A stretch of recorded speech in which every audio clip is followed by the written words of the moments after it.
Good morning, students. Yesterday we have discussed the law of conservation of linear momentum, and our next topic is connected motion. तो connected motion में क्या होगा कि motion of connected bodies. मान लेते हैं कि हमारे पास एक फ्रिक्शनलेस पुली है। आपने कई बार गांव वगैरह में जाके देखा होगा, कुएं वगैरह होते हैं, तो कुएं में पानी निकालने के लिए हम क्या करते हैं, पुली वगैरह का यूज करते हैं। ठीक है, तो वहां पर उसके ऊपर से एक रोप है हमारे पास। ठीक है, अब मान लेते हैं कि यहाँ पर कनेक्टेड मोशन के बारे में जब हम स्टडी करेंगे तो जो रोप है इसके जो फ्री एंड होंगे वहां पर हमने एक मास कैपिटल एम को अटैच कर दिया और एक स्मॉल मास स्मॉल एम को अटैच कर दिया। ठीक है, तो यहाँ पर जो बॉडीज का वेट है, वेट क्या होता है, एक वेक्टर क्वांटिटी। ये क्या है, wait. Weight of a body is a vector quantity which is always directed towards the downward direction या towards the center of earth, अर्थ के सेंटर की ओर लगता है। ठीक है, तो यहाँ पर जो हमारे पास वेट है इसका वो क्या होगा, mg, और उसकी डायरेक्शन क्या होगी, हमेशा नीचे की तरफ होगी। ठीक है, तो यहाँ पर हम मान लेते हैं कि वेट इसका भी नीचे की ओर लगेगा, इसका भी नीचे की ओर लगेगा। ठीक है, अगर हम देखें, अगर वेट नीचे की ओर लग रहा है तो रस्सी है, जो धागा है उसमें एक तनाव पैदा होगा, एक टेंशन प्रोड्यूस होगी। उस टेंशन की डायरेक्शन क्या होगी, उस वेट से अपोजिट, ऊपर की ओर। ठीक है, इसमें भी अगर वेट नीचे की ओर लग रहा है तो टेंशन है वो स्ट्रिंग के अंदर, that is in the upward direction. अब आप जब देखोगे कनेक्टेड मोशन के अंदर, अगर ये मास ज्यादा है तो ये बॉडी क्या है, नीचे की ओर मूव करेगी, उसके अंदर जो एक्सेलरेशन प्रोड्यूस होगी दैट इज ए। अगर ये बॉडी नीचे की ओर आएगी तो ये बॉडी क्या करेगी, ऊपर की ओर मूव करेगी, तो उसके अंदर जो एक्सेलरेशन होगी दैट इज स्मॉल ए, और ये अपर डायरेक्शन में होगी और ये नीचे की ओर होगी। ठीक है, तो आज हम इस इक्वेशन के अंदर, इस आर्टिकल के अंदर जो हमारे पास एक्सेलरेशन प्रोड्यूस होगी बॉडी के अंदर और जो टेंशन प्रोड्यूस होगी स्ट्रिंग के अंदर, उन दोनों की वैल्यू को फाइंड आउट करेंगे, और कंपटीशन पॉइंट ऑफ व्यू से ये काफी अच्छा टॉपिक है। ठीक है, तो यहां पर हम मान लेते हैं according to Newton's second law the resultant downward force on mass m is, यानी जो हमारे पास मास m है इसमें डाउनवर्ड फोर्स कितना लगेगा, नेट फोर्स। तो हमें पता है नेट फोर्स क्या होगा, F किसके इक्वल होगा, नेट डाउनवर्ड फोर्स माइनस में नेट अपवर्ड फोर्स। यानी अगर बॉडी नीचे की ओर जा रही है तो इस वैल्यू को पॉजिटिव लेंगे, और जो टेंशन है वो एक तरह का अपोजिट फोर्स है, वो अपोजिट डायरेक्शन में लग रहा है तो इसकी वैल्यू नेगेटिव लेंगे। तो हमारे पास mg माइनस में t। तो ये जो नेट फोर्स है, नेट फोर्स हमें पता है किसके इक्वल होता है, मास इंटू एक्सेलरेशन।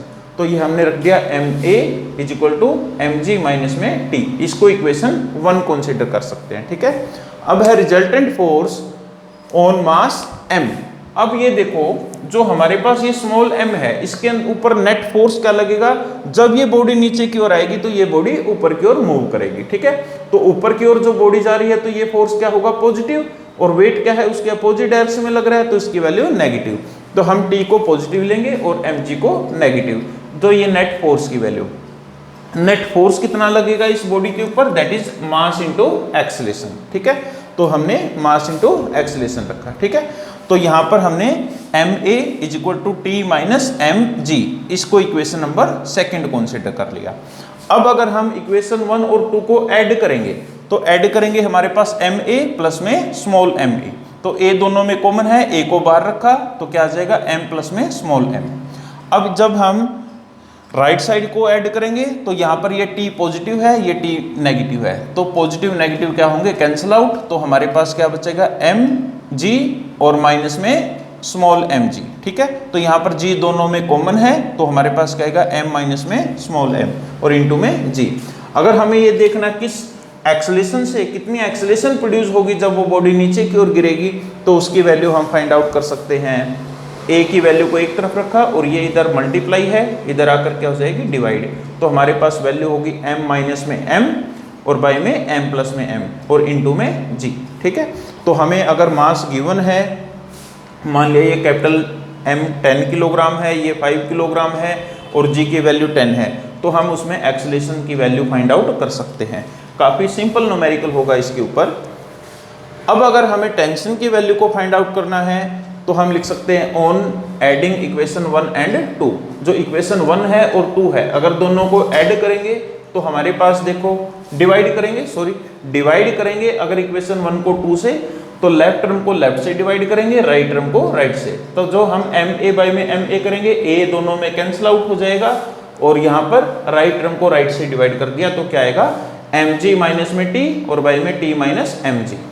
अगर हम देखो a से a कैंसिल आउट कर देंगे, इसकी और इसकी मल्टीप्लाई करेंगे m इंटू में t माइनस mg और किसके इक्वल होगा m इंटू में mg माइनस t। तो यहाँ पर mt मल्टीप्लाई और माइनस में mmg, ठीक है, और यहाँ पर m की फिर अंदर मल्टीप्लाई करोगे तो क्या आएगा mmg और माइनस में mt। तो हमें टेंशन की वैल्यू को फाइंड आउट करना है तो t वाली टर्म को एक तरफ लेके जाएंगे, तो ये mt था और ये माइनस का mt था, उधर जाकर प्लस का mt, ठीक है, ये बचेगा mmg और ये माइनस का mmg था, इधर आकर प्लस का mmg, तो ये हो जाएगा 2 mmg और यहाँ पर t दोनों में कॉमन है तो क्या बचेगा m प्लस में स्मॉल m। अगर हमें टेंशन की वैल्यू को फाइंड आउट करना है तो यहाँ पर 2 mm और बाई में m प्लस m और g क्या है हमने बाहर कॉमन लिख दिया, ठीक है। अगर इसके अंदर भी हम देखें मास इज गिवन है हमारे पास, तो आप टेंशन की वैल्यू को फाइंड आउट कर सकते हैं। अगर हम एक न्यूमेरिकल कंसीडर करें, इफ कैपिटल M है वो कितना है 10 किलोग्राम, स्मॉल m है वो है 5 किलोग्राम और यहाँ पर g की वैल्यू क्या है 10 metre per second square, then find out the acceleration and the tension produced in the string. तो आपने ये न्यूमेरिकल सोल्व करके आंसर को फाइंड आउट करना है, ठीक है। तो आपने ये न्यूमेरिकल एक ट्राई करके देखना है, काफ़ी इजी है और सिंपल होगा, ठीक है। Thank you.